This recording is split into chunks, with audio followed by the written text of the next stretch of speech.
बिस्मिल्लाहिर्रहमानिर्रहीम। अस्सलामुअलैकुम, मैं हूं हमजा अशरफ और मैं हूं सफिया खान। शामिल करते हैं हेडलाइन। हुकूमत का नॉर्वे वाक़या आलमी फोरम्स पर उठाने का ऐलान। वज़ीर आज़म इमरान खान का शदीद रद्द-ए-अमल। वज़ारत ख़ारजा को OIC से राब्ते की हिदायत। कोर कमेटी का इस्लामी ताउन तंजीम को ख़त लिखने का फ़ैसला। किसी को जज्बात से खेलने की इजाज़त नहीं दी जा सकती। मुस्लिम ममालिक को इस्लामोफोबिया के खिलाफ खड़ा होना होगा। नॉर्वे जिम्मेदारों को कटहरे में लाए। जमीयत उलमा इस्लाम की नज़रें फिर शरह इक़्तिदार पर लग गईं। 22 दिसंबर को इस्लामाबाद मार्च का ऐलान। नवाज शरीफ की बीमारी पर वुज़रा के बयानात गैर मुनासिब हैं।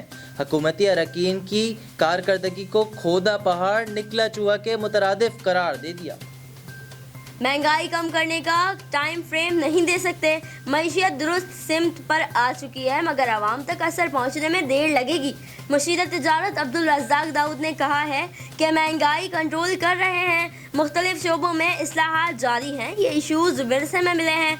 मरहलावार काबू पाया जाएगा। फॉरेन फंडिंग केस पर अपोजिशन प्रोपेगेंडा कर रही है। हकाइक छुपाने का तासुर दिया जा रहा है। जाली खबरों का खात्मा किया जाए। इलेक्शन कमीशन तमाम सियासी जमातों का ऑडिट करे।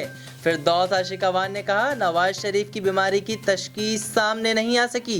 कौम को बताएं कौन सी बीमारी थी जिसका पाकिस्तान में इलाज ही नहीं था। कराची में रिंग रोड के करीब हादसा। तेज रफ्तार डंपर बेकाबू होकर अंडरपास में जा गिरा। डंपर गिरने से 2 अफराद शदीद जख्मी। हादसे की वजह से ट्रैफिक जाम।